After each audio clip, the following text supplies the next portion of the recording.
Hello, I'm Chrissy Seaton and welcome back to my YouTube channel. Great to have you here. Well, where do I begin? Well, I feel like my life compass is pointing in a different direction than it's normally been focused on in the last 2 or 3 years.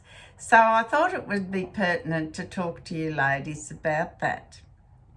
And in the course of me preparing this video, I stumbled across something that I wrote some time ago, and it's amazed me that it just was the perfect wording. So I'll read it out to you. It says, living a life is a continuously changing journey of love, companionship, loss, grief, emptiness, renewal, and of growth and purpose. Right now, my personal compass is pointing to a particular direction. I couldn't have written it any better than I did for myself. It is, I can't even remember. I haven't dated it. I don't know when I wrote that. It would have been some time ago. So that's really what I want to talk to you a little bit about today. And life is continually changing, and what we did well at some stage, we expand upon and we go further and we build upon it, change it, whatever. So we're always flexible, so especially women. We have to be flexible. It's the nature of women, motherhood, etc. So that's what I want to concentrate more on now.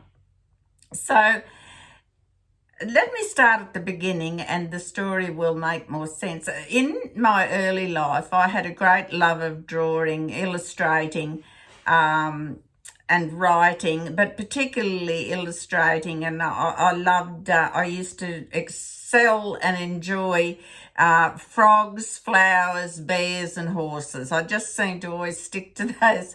Not that I didn't do other things, but I had a great love for doing that. And I still love frogs to this day, and flowers, bears and horses as well. But so I guess it was just something, because you love something, you want to replicate it, don't you? And I also developed some writing skills at a fairly early age, and that I followed through. I did art at school, and I did, I could continued to amuse myself with some writing skills and things like that, which stood me good in my future life, because I went nursing, and in later life of my nursing career, I did write some nursing manuals, etc.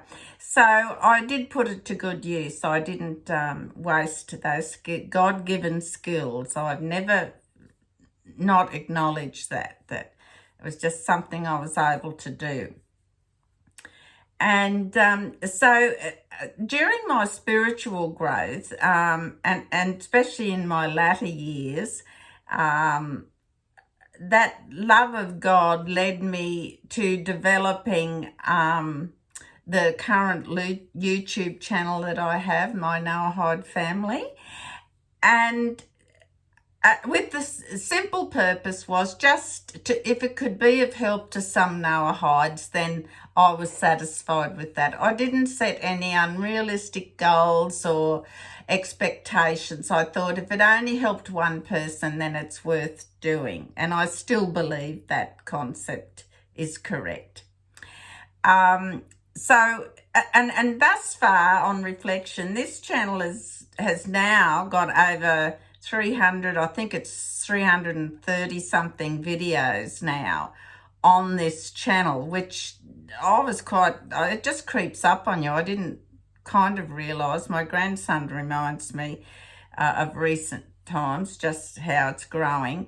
And of course, I've just recently hit the 1,000 subscribers, and there's a bit over that now, over 1,000 subscribers now. And I really want to thank you all for making that happen, for watching the videos, for subscribing. This wouldn't have happened without you, the people that are watching, the viewers and the subscribers. So all kudos goes to you people.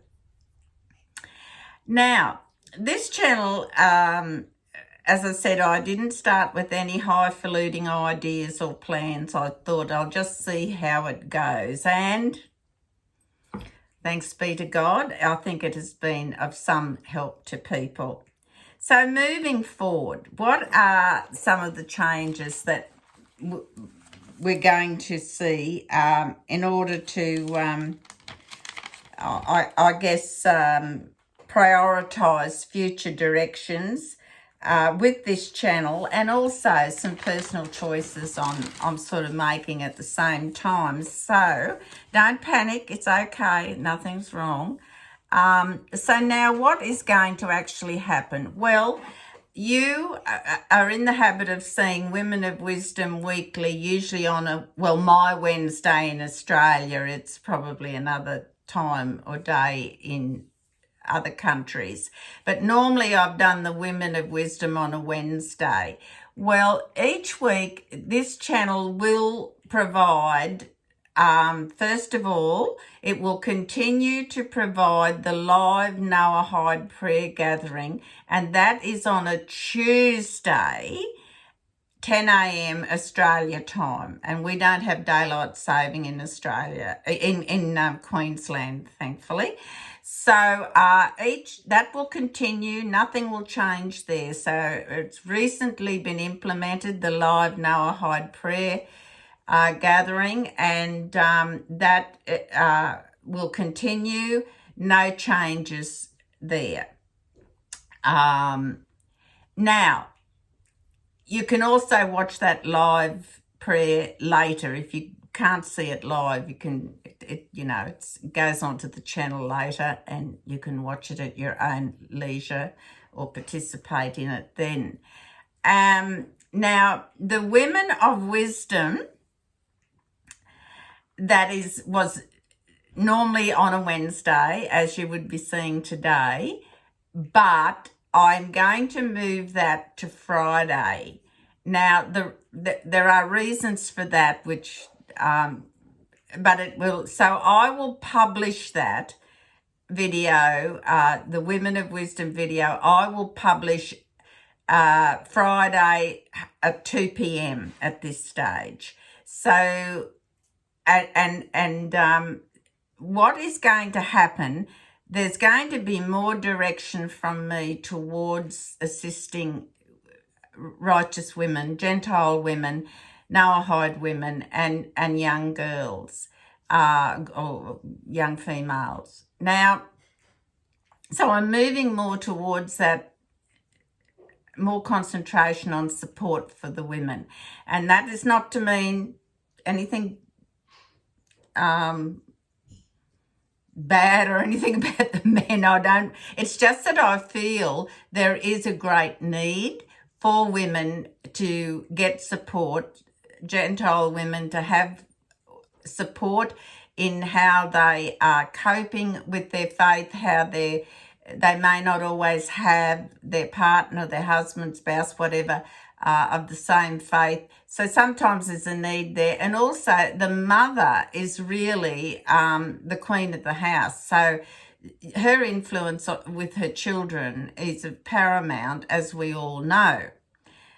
And so I feel there is a need there for more concentration towards the doings of women in their family, and they've often got jobs, and some women have 2 jobs as well as at home, and so women don't have a real easy, how shall I say, road to travel. Not to say men don't experience the same thing, I know they do, but I feel I'm in a position where I can maybe understand what women will go through, and the support they might need emotionally and spiritually.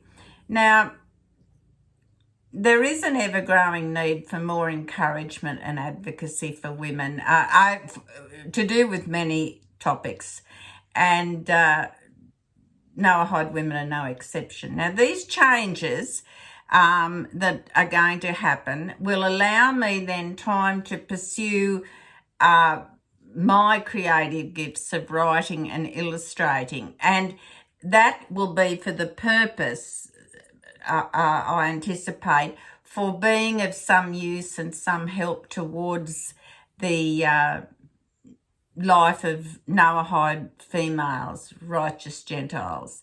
Now, this is subject to suggestions from you wonderful women out there, and men for that matter, but I want it to be understood that being a woman myself, I feel I'm in a position to relate to things that go on in women's lives. And I'm at an age now where I've got a modicum of common sense, I suppose, I hope. And therefore I can be helpful in some ways like that. Now, these changes are going to just free me up a little bit to pursue some other equally important things that up until now I've kind of put off doing, because you only have so much time, and if you rush things too much, you make a mess of them, and nothing works then. So I don't want that to happen. I believe the changes I'm making are going to be beneficial for women and girls, family, as well as beneficial for me as well. So it's a two-way win. I want to include here too that my purpose is to create a support that is a helpful teaching aid for Noahides in terms of what resources have Noahide mothers or young women got, specifically for Noahides, about just the day-to-day struggles and growing up and how we relate that to our Noahide laws. And, children are never too young to start learning, and especially when you're trying to create a righteous family, a righteous Gentile family. What should we do and what shouldn't we not do? The practical applications of things broken down into everyday language. There are some books out there. I'm not saying there aren't. We've got the Divine Code, which is marvelous. All those sort of things written by our scholars. But the everyday grind of our lifestyle can sometimes need a little bit of support, be it emotional support or just something that we can say, hey, I'm not alone. Somebody else is going through this too. We can share information. So these are the things I'm aiming at in the space of a woman's world. Now, there is a very old saying, and I think I've quoted this before. In fact, I'm sure I have. A very old saying that the mother is the glue that holds the family unit together. And I know that is no one would dispute that. The influence is usually in the early tender years of childhood. It's the mother's influence. Dad used to be the one out to work and mum at home. Well, now it's 50-50 really, or more. But still it is the mother. It's the mother that nurtures the child, feeds it in its infancy, carries it for 9 months. So a lot of the first early learning of any child is from its mother. And that glue, that consistency, that nurturing is the foundation that the child learns from. Everything, how to put their shoes and socks on. you know. It's little things like that, how to clean their teeth, how to wash their face. And sure, fathers help. I'm not cutting fathers out, but often the first steps are made by the mother.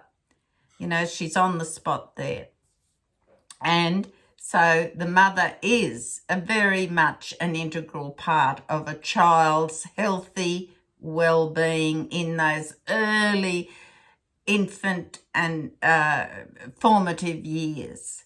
And there is another old saying that I know I've mentioned before, and I will end this video with this saying. It says, "The hand that rocks the cradle rules the world." And that is a fact, undisputed fact.